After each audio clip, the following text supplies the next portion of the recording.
head to netsuite.com/wolf for this special one-of-a-kind financing offer on the #1 financial system for growing businesses. netsuite.com/wolf. Zappy. Yes. Psychedelic Concierge to the stars, to everyone probably, right? What does that mean exactly? It's kind of a good title for me because I kind of think about it like you do a concierge at a hotel. You say to them, hey, where should we go to dinner tonight? And they go, oh, well, what kind of food do you like? Do you like wine? You want music? You want where should I go trip tonight, right? Yeah, exactly. What kind of drugs do you like? Well, it's like the people ask me, they say, what should I do? So I talk to them instead of asking those kind of questions a concierge at a hotel would ask. I say, what are your traumas that you've had? What's your intent for doing this? And after they go through that with me, I can kind of say, okay, well, maybe they need Ibogaine because they've got an addiction profile. Maybe they need San Pedro because they're disconnected from nature. Maybe they need ayahuasca because they need a hug from like their grandmother. And each one of these things has a different energy to it. And I come up with sort of a formula. So I have a movie coming out with Lamar Odom where I gave him a psychedelic intervention. And his formula was ketamine treatments plus plant medicine plus a daily practice like meditation or breathing equals a conscious transformation. Let's go back a step. So first thing I want to ask you is, why is it? So I grew up in the 70s and 80s, right? And there was just such a negative connotation to all things psychedelic, like to the point where it's almost instilled in me, like if you do one hit of LSD, you'll never be the same again. You'll be, you have a bad trip and you'll never come back from it. Why is that? Well, I think there's two reasons. Number one, in the late 60s, early 70s, Vietnam was happening. Leary, right? Nixon. They didn't want people to not go to Vietnam because they were enlightened and started to think about what was going on. So they said, we got to shut this thing down before too many people start free thinking. And they said, let's make this, we're going to make it illegal because we need to study it for safety. That's what they said, which probably made sense at the time. But now here we are 50 years later, millions of people have done these things, many with great benefit, and it's still unknown. And I think the medical system, my job is to educate them, to educate the politicians, because it's not a conspiracy anymore. It's really just a total lack of education. Do you think also some of this has to do with in terms of, at least now, I think what you're saying makes sense, that it was part of a whole counterculture revolution and they didn't want that to catch fire when there was enough division in the country about Vietnam, and also not just civil rights, a lot of things were going on at the time, right? So that makes sense.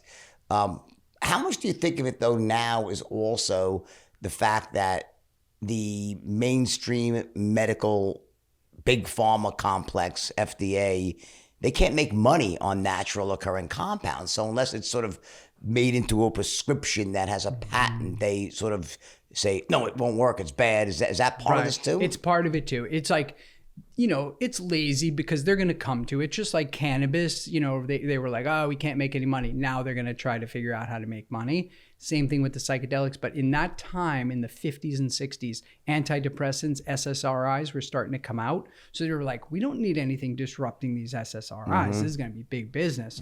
Let's not have that happen. They petitioned the president and so forth to say, well, this is, dangerous, stick with the good stuff that we do.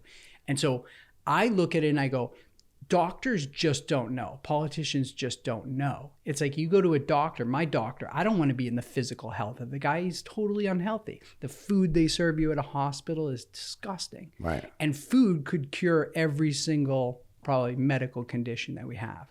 So they're just totally out of touch with nature. And I think now in this generation where the internet is kind of democratizing all information, so these things can come out. People like my parents who are like early 80s now, they're thinking, wow, they told me cannabis was terrible. And then now I tried it and CBD and stuff, and it's actually good for me. So now they're not resistant to these psychedelics like they otherwise would have been before COVID happened, before, everybody started to think about their own health and coming to the doctor with all kinds of. So let's go back a step. So let's talk about, you mentioned a couple of them, right? Ibogaine, ketamine, is it LSD, low dose LSD or high dose LSD? Well, yeah.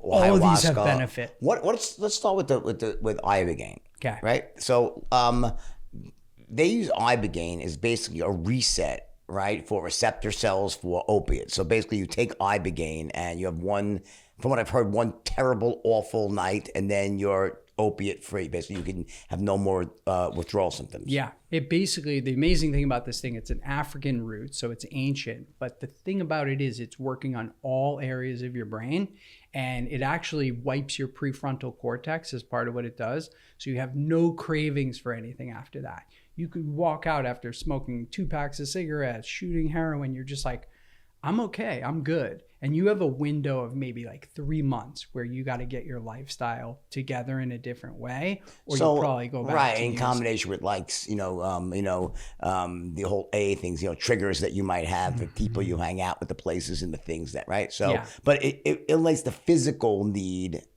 for substances. Yeah, and I can never understand. People go through detox, and that sounds horrible. Why go through that if Ibogaine exists? And then I see people at AA, and I see them, and I've been with friends to support them, and they're drinking, 6 cups of coffee with sugar. They're smoking their vape. They're on Xanax, and they're sitting there, and they're like, I'm not going to use. I got to go to a meeting. It's like, what kind of life is that? That's horrible. Take the Ibogaine. How effective is Ibogaine? I don't want to say it's 100% effective, but I've never personally seen it not hit somebody at a level that was like life changing. Lamar, when I gave it to Lamar and I filmed this, 48 hours after I'd given it to him, even though he'd had 12 strokes and 6 heart attacks during his coma, and he was not quite the same physical person that he used to be, 48 hours after the Ibogaine treatment, we were driving back in the van, and he turns around to me and his bodyguard and stuff, and he goes, you know what? He goes, I feel so good mentally and physically. He goes, I think I can make a comeback in professional basketball. And the trainer guy, his bodyguard, was like, Lamar, take it easy, dude. He's like, you'd have to work out 4 hours a day. You can't be smoking marijuana. And Lamar was like, I know what I got to do. I've done it before, and I'm doing it. And we were like, oh, cool. Trained 6 months. He just self-motivated, trained, and he played in a professional tournament in Dubai. And he was like, yeah, I'm not the same player I used to be, but like that was my personal Rocky moment. Sure. And how bad is that experience like for people who have to go through the Ibogaine? How long does it last? How bad is it?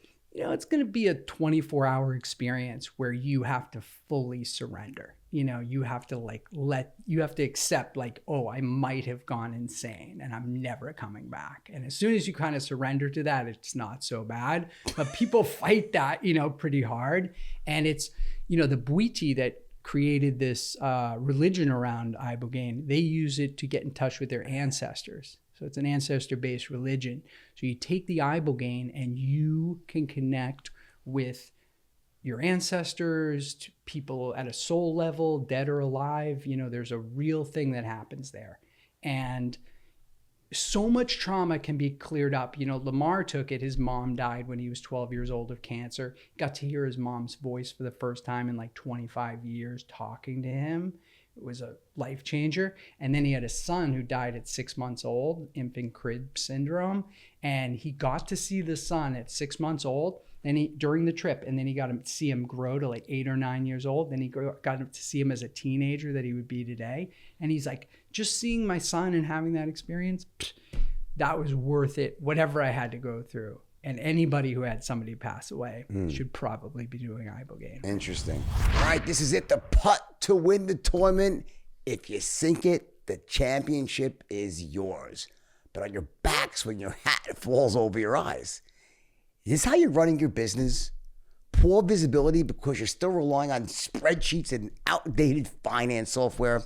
To see the full picture, you need to upgrade to NetSuite by Oracle. Listen, NetSuite is the #1 cloud-based financial system to power your growth. With visibility, control your financials, inventory, HR planning, budgeting, and more, NetSuite is everything you need to grow all in one place. With NetSuite, you can automate your processes and close your books in no time while staying well ahead of your competition. 93% of surveyed businesses increase their visibility and control after upgrading to NetSuite. NetSuite.com/wolf.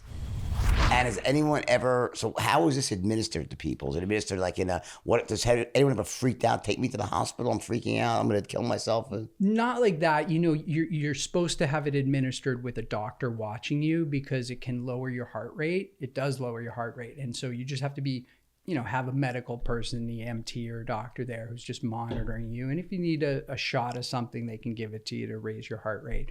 But you know, it's serious business. You want to do it with somebody who's trained. You don't want to order it on the internet and be like, oh, this weekend I'm doing Ibogaine, because what happens if you don't integrate that properly after, you might create some trauma for yourself.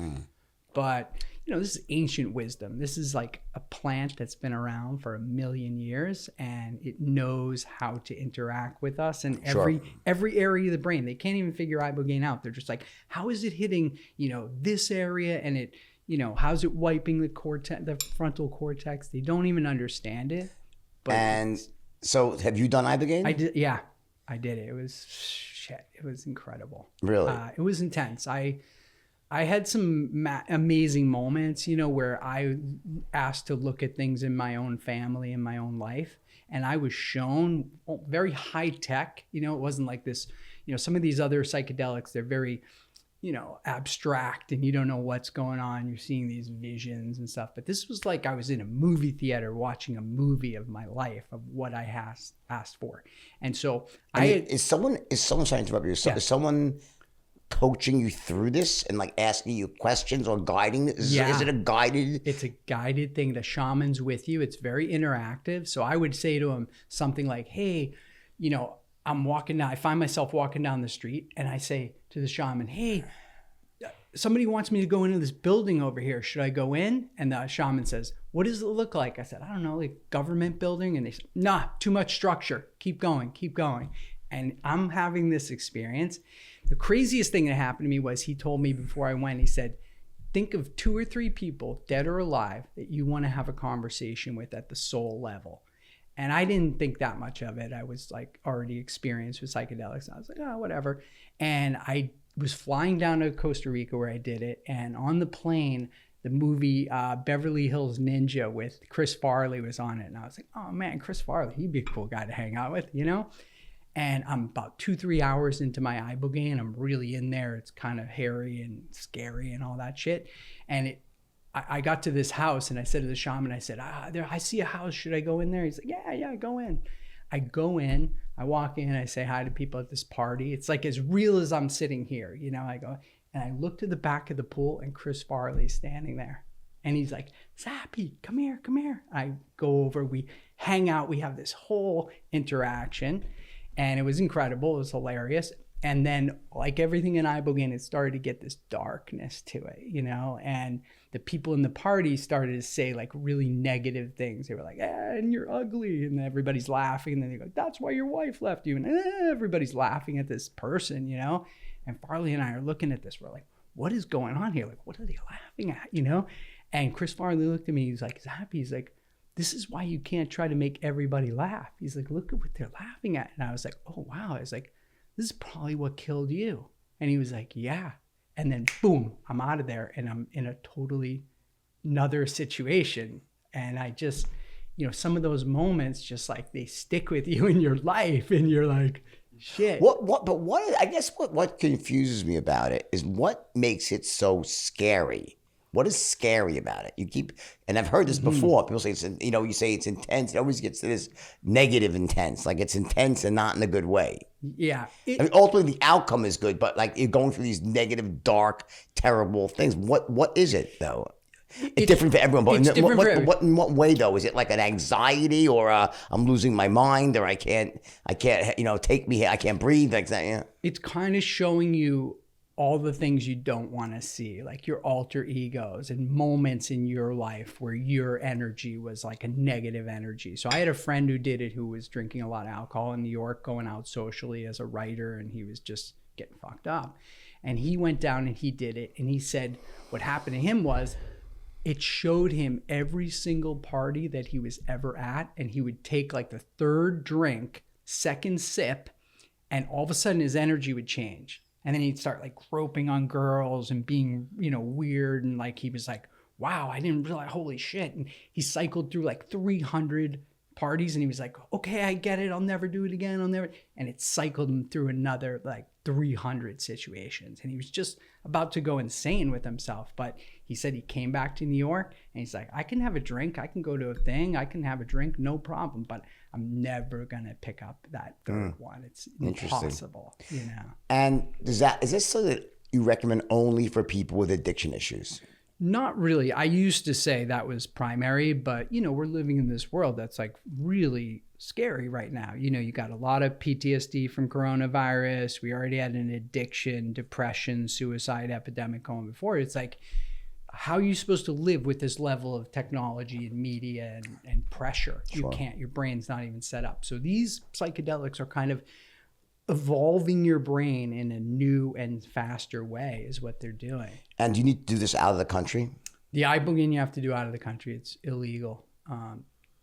Most of the resistance comes from the drug and alcohol rehab industry that depends on repeat visits, and this thing cleans you up. So it's very threatening to them. Let's move on now. Let's move on to ketamine. Yeah. So tell me about ketamine and how do you use that in a positive way? So ketamine has a reputation as a party drug and so forth. And a lot of people, they snort it. And what happens with them when you snort ketamine is it actually hits your opiate receptors. It's like not a great way to do it. You have to snort a lot of it to get a response. But when you do medical ketamine, which is either an intramuscular shot, an IV, or a lozenge, what happens is you get the ketamine, and the science on the ketamine is incredible. It's basically that you're building, every time you do it, it metabolizes, it grows new neural pathways in your brain. They say that you have the area of your brain called your default mode network, and that's in there's this mechanism called your lateral habenula. It's recording all the stress you've ever had in your whole life. When it becomes too much, your brain goes into burst mode. And when your brain's in burst mode, it shuts off your dopamine production. That's your happiness, your motivation. You're pretty much having a miserable life. And as long as you're in burst mode, you're not going to get that. The first time you do medical ketamine, takes your brain out of burst mode, you immediately start getting the dopamine back. And I get calls from clients all the time. Their husband or their wife call the next day and they're like, oh my God, he just cleaned the garage. He claimed he was going to do that for 5 years. But and is that a negative experience while you're going through it, or the opposite? No, it's beautiful. It's like anxiety or no anxiety? No anxiety. All the voices in your head go away. It's like, and you're just like in this present moment awareness state, and you can really do a lot of work in that. And what I love about it is you don't have to, there's not a lot of integration after. It's just like you already did the work. You were sitting there in that present moment where you could go and just like take a breath. And I think these days people have it's nearly impossible for them to take a breath. Sure. And how long does that experience last?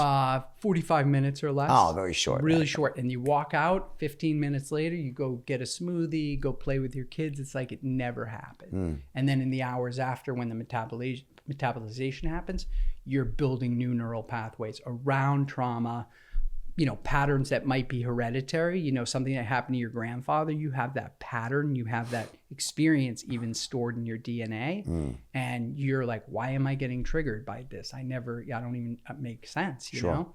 But the ketamine can create a new pathway. And does that happen in the US or out of the US? That's in the US. FDA approved, medical doctors, clinics. I have a company called KetaMD. We're about to launch an at-home lozenge that melts in your mouth, and you're guided over telemed by a nurse. So it's really going to be the one that saves Western society. Because to say to somebody, hey, go down to Mexico and do Ibogaine, it's like, they're like, I can't do it. But go to a Western medicine doctor's office, take 45 minutes. It's totally safe. They can handle it. I think the issue with Ibogaine is, like, for me, I'd have to be in such a bad spot to want to go through that. Like, in other words, it's like a last resort almost sort of drug. I guess it probably shouldn't be, but it's got that. Even when I hear you trying to say it's like you're giving the most positive spin, as you should, because it's got benefits. But even I'm like, I would never do that unless I really felt like my life was at the end. Like I couldn't deal with it, you know? Yeah. I think that's when you go to Ibogaine. That one's really intense. And And a lot of people are in that spot where, you know, they're addicted, Sure. their life sucks. And so they're just like, what do I do? And the Western medicine approach is so weak that Sure. you got to go all the way back. I think, let me ask you this. Have you ever microdosed mushrooms? No. Psilocybin? I microdosed LSD. Okay. No effect. Okay. You probably want to do the psilocybin because the LSD is not doing neurogenesis in your brain and, you know, all kinds of connections within the body that's happening. The psilocybin mushrooms, what's incredible, I think those are going to replace all the antidepressants. Because when I do them, which I've been doing twice a week for quite some time, on what it is even for trading, you know, I know we're talking about trading, but when I do the microdose, the day I do it, I have, you know, a little more energy, a little bit more joy. It's sub-perceptual, so it's not something where I'm tripping or something, but I just have a little bit more energy and not quite as affected by some of the other stuff going on. But the days in between, my clarity is there. I'm making good decisions. How long does that experience last? 4 to 6 hours. But Intense or no, you don't even know. You forget. You're just like, once in a while you'll look at the clouds and you'll be like, wow, that's so beautiful. Oh, so you're not really aware that you're on. Because with the LSD, I honestly was not aware I was on. It was so low the dose. I wondered if it was even real. Yeah. But so with psilocybin, you take it and you want to take it when you're at home and you're relaxed, or don't even need to. The microdose you can take, you know, go do your work and enjoy yourself, do your trading. It's just offsetting these frequencies that we have. Like, you know, we're just frequent. The reason I got into psychedelics was when I was a young teenager. Some people gave me some psychedelics and I had this experience where I looked at my hand and I could see all the atoms, you know, trillions of atoms in my hand, and they were just vibrating at this certain frequency. And I looked at my friend and he was the same atoms, but a slightly different frequency. Same thing with the table, same atoms. And the air in between us was the same, but a different frequency. So I was like, wow, everything's frequency. We dumb it all down with our 5 senses and go, oh yeah, there's air in between us, you know, blah, blah, blah. And the reality is, like, if your frequency is out of whack with your real frequency, which is what happens to people, they get society and institutions put all kinds of shit on them, and then their frequency's like all whacked out. And if you bring somebody back to their original frequency, like ketamine can do very quickly, microdosing can do over time, Ibogaine can do in 24 hours. Once you're resonating at your frequency, then like somebody like Lamar, somebody comes and go, oh, I got some great Coke and we're going to Vegas. And he's like, doesn't resonate with me right now. He's going by what resonates with him, as opposed to like reacting to every situation that is being presented. And, you know, he's kind of like you. He's living in this surreal world where you don't even know it. People are just saying yes, and handing them all kinds of shit all day long, you know? Interesting.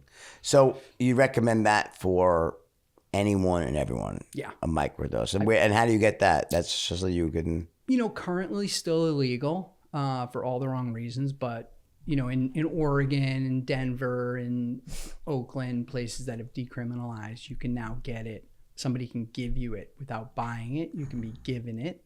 And you can use it. And, you know, I have people in all different areas, including Miami, that you make these microdoses. They basically put psilocybin, a little bit of psilocybin with some cordyceps and some lion's mane.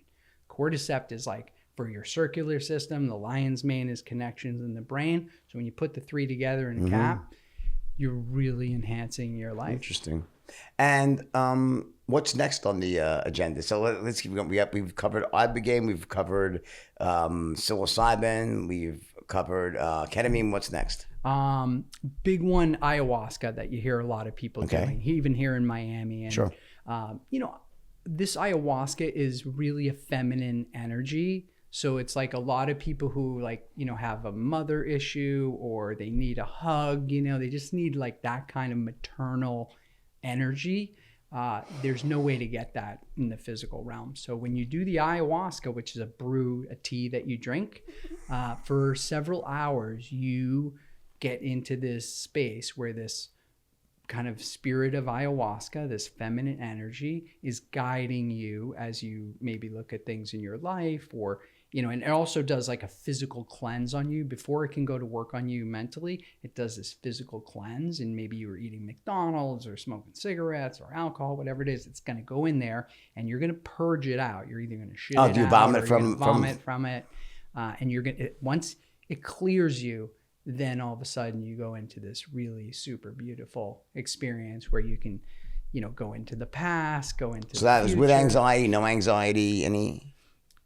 There's some anxiety. I mean, most of the time before you do a psychedelic, you're like, oh, I know I'm not going to be in control of this. And for some people, that causes a lot of anxiety. For me, I always told myself, okay, you're doing this plant. It's totally safe. Psilocybin, you could actually, your entire body weight, I could eat 140 pounds of psilocybin and I wouldn't die. Right. So it's like, take a little bit. It's like, oh my God, what's happening? It's like, no, you're just like, that's your mind. You got to get a little deeper, and as soon as you get deep enough, then the anxiety part fades away.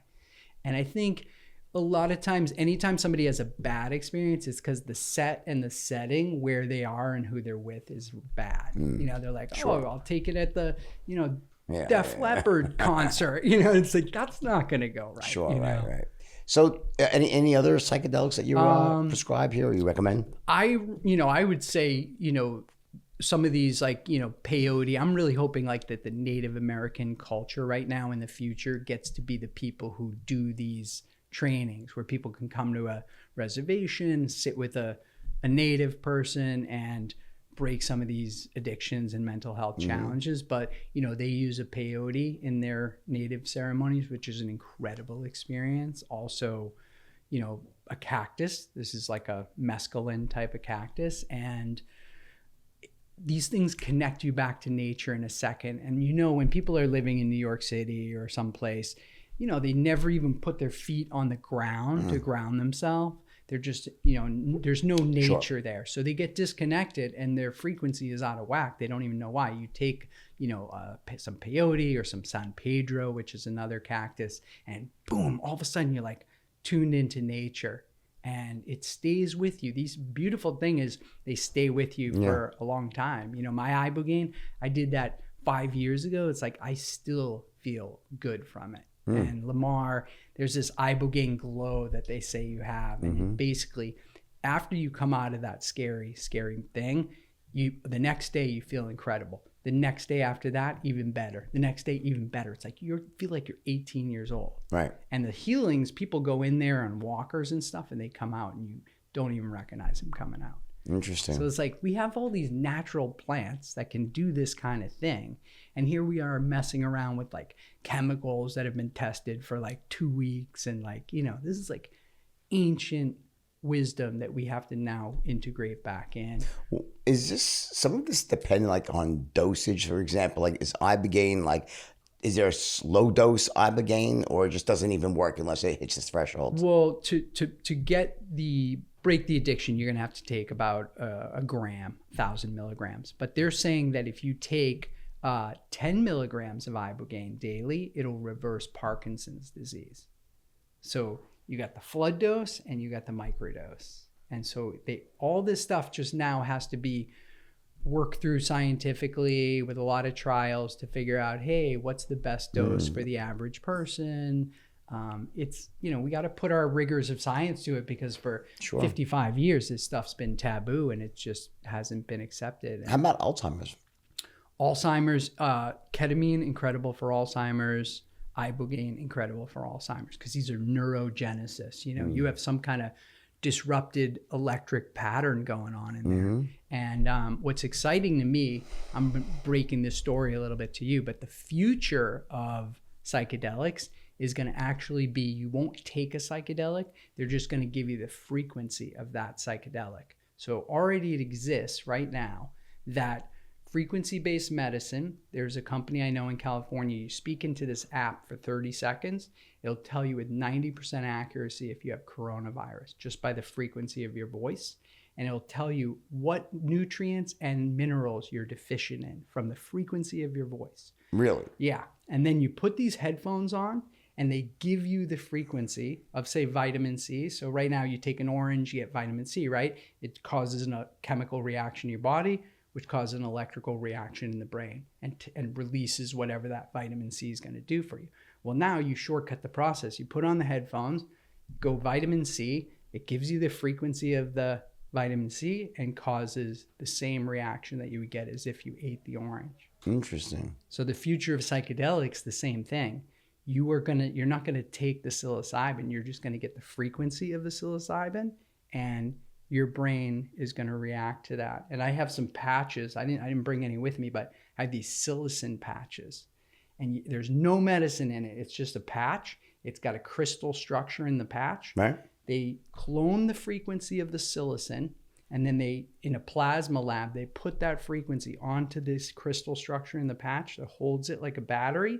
You put it on your skin and it starts to emit for 48 hours. You put it on, all of a sudden, a minute later, you're calm.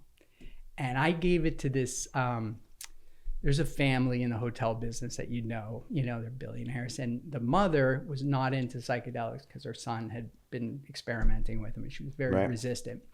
So I'm talking to her, I tell her about the patches. And I said, there's nothing in it, I'll send them to you. They're just frequency patches. So I send it to her. I figure I'm never gonna hear from her again.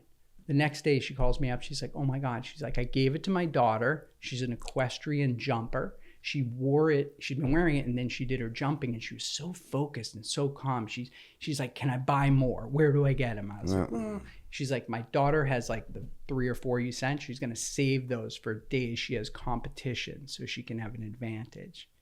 And even, so that's the future. It's like, and what I love about it is if you're in Alaska and you don't have any access to any medicine, doesn't matter. And the government's not gonna be able to tell you, you can't use this frequency. So it's going to kind of democratize everything in the future. If you want to grow your business, you want to diversify your content, this is a product that I 1000% believe in and use myself every day. And it's been a game changer for me, making more money for me than any other app I've used that's even close to this. It's called Melon. And Melon is a web-based live streaming studio that makes streaming easy and lucrative. It is literally the best out there by a country mile. And I'm looking you in the eye. I'm telling you, that's a fact. Go to live on Facebook, LinkedIn, and YouTube in just 5 clicks. All of them at once. You're not going to find a better tool out there than Melon for your live streaming needs. Impossible. Better streaming in HD, recording functionality, real-time audience interaction. You get everything with Melon. So start streaming with Melon today. Go to melonapp.com/wolf. That's Melon, MELON-APP, melonapp.com/wolf. Sign up for a free account. Because of me, it's free, by the way. You get a high-performance professional live streaming tool for free. It's blazing fast. The response time is like that, low CPU usage. It's all available right in your browser. Go to melonapp.com/wolf and start streaming today. This is a no-brainer. If you don't try this, honestly, then you must not like making money online. What would you say? Lamar Odom's obviously a good example. Have you had any other huge, amazing success stories with celebrities that have just radical transformations? Yeah, I have a movie called The Reality of Truth that's about Michelle Rodriguez, the actress from Fast and Furious. Her and I went down to Peru, and then I followed us for a few years afterwards where we had drank San Pedro, we drank ayahuasca. And then San Pedro is what? It's a cactus that that again connects you to nature and really does a rebalance on you. And in the movie The Reality of Truth, it's been seen thankfully over 15 million times now. But that movie, you see Michelle Rodriguez, and we do the San Pedro at the top of this mountain, and she describes in the movie how at the top of that mountain she was having this constant thing that she has of anxiety and sadness that, like she says, wasn't even hers. And she said the shaman came up to her and put his hand on her shoulder during the trip and said, "It's not yours, let it go." And she was like, whew. She let it go. And she's like 20 years of heavy therapy right there in that moment. And then a couple days later, we hiked in the rainforest and we did ayahuasca in the jungle. And after that, she was like in a whole different place. She came out and she said, Zappy, she's like, I'm, been acting in this Fast and Furious thing for a while. She's like, they always tell me I should come into the writer's room and write with them, but I just don't have the confidence. She's like, I'm going in that room. I'm going to write some parts for the women in that movie that are bigger, for myself, the other women. She went back and did it. And then Paul Walker, her co-star, died in a car accident during the making of during the time of that. And she talks about in the movie how she handled that situation in a completely different way than she would otherwise have. She probably, couldn't have held it together. But in that, she said, in the movie, she says, I was almost jealous. Like he left me here. Like he got there first. Interesting. Because I'd say the number one fear of everybody in the world, and the reason that we make up religions and all this kind of stuff, is fear of death.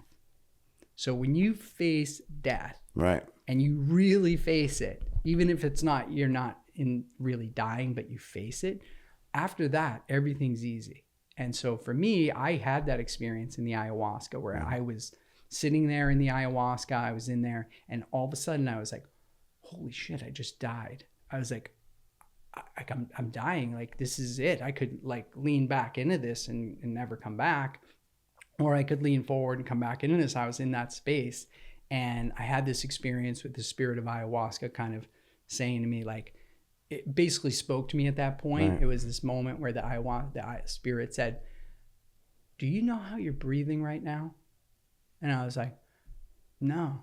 And it said, do you know how you're growing your hair? You're doing it, but do you know how? And I was like, no. And it said, what makes you think I need your help? And I was like, shit, that's so true. I go, I don't even know how I'm breathing. If I don't do that for 2 minutes, I die. Like, why am I going to get all upset because these people aren't listening to me? And it's like, I don't even know how I'm breathing. And ever since then, I walked out of that jungle and I was just like, fuck it. This is a miracle. And I think that these psychedelics, they connect you back to the fact that you're in a miracle right now, How does the average person take advantage? How do they start? Like, is there a starting point that you want to, let's say, start with something that's, kind of like the ketamine sounds like it's the least invasive, or what's the pathway? I think for the moment, just because of legal issues and things and getting your family on board and stuff, ketamine is so simple. It is just, it's incredible. Sounds like there's no downside, just, It's not scary. There's no after effect. It's just a peaceful, beautiful experience. I think I'm ready to try this afternoon. Yeah, no. I want to tell you, I've gone now to Silicon Valley and I've sat with major companies. You know their name, their executive teams, 10, 20 people max. Even during Corona, we put them socially distanced on yoga mats in a room. I would get them all prescribed the little lozenge that melts in your mouth from the doctor over the telemed. And then we'd sit there and we'd have like a modern day plant medicine ceremony. We would, put an intent on it. Sure. We listen to the same music, and then we have the experience together. And there's so much like ESP happening in that room and everything that when you open your eyes 45 minutes later, and then we sit down and have a little sharing session about what people experience and stuff. These corporate groups have said to me, these executives, and these are, real companies, and they say, this 2 hours was like taking my team to Outward Bound for like a month. And the team's like, hey, after the fact, they're like, we've never been so cohesive. Right. We all have a lot more empathy for each other. Right. There's no backstabbing anymore. And then what I like to do is try to give people like a daily practice that can bring you back to that place that you were in that like, present moment. So that's, some basic meditation type things, maybe a little bit of breathing. But once you do the psychedelics, you have a pathway now. So you sit down and you meditate. It's not hard. You just go, oh, look at that. And you just drop into like that transcendental space. For business, right? So you're saying just a great tool to have in the toolbox to make you more creative, more connected to what you're doing. You've had people that like go through this and they're like, fuck, I'm in the wrong direction. Like, what am I doing with my life? Like, and they just go into a different direction. Yeah, I think that's what a lot of people are scared of that. They're like, well, what if I all of a sudden I do it and then it tells me to be a yoga instructor? This guy says that in the reality of truth. And it's I'm like, supposed to be a woman. Yeah. I mean, but if that's what you're supposed to be, you're gonna live a better life if you go into that. But first of all, second of all, it doesn't do that. Win a swimming competition. I can win the fucking swimming race. You probably could. I mean, this is a peak performance thing. I mean, it's been so in the closet, but in 10 years from now, when all these things are legal, I think it sounds great. So I want to try this. Yes. I want to try the ketamine. I think we got to do I want a to try it on meditation. my camera right now. Like 45 minutes in camera. Let's but I probably need like triple the dose for the normal person. No, but I'd like to try it and then tell people about the experience. We should do. You know what I'd love to do is we set it up for very soon. Any day. Yeah, like tomorrow.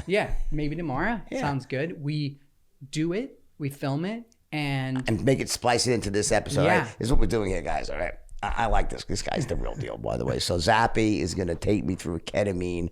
And I admit that I've abused ketamine in the past many years ago, but I was snorting it. So like for the opiate high, right? Yeah. Which I think is a reasonable thing to do, you know? Yeah. You're not going to judge me, guys. Oh, you've seen the movie, right? But this is different. This is like a whole different thing. Lozenge. All right. So we're going to end this episode just temporarily right now. And we're going to actually do this and then have a post experience and finish off this episode. I love it. All right. Stay tuned.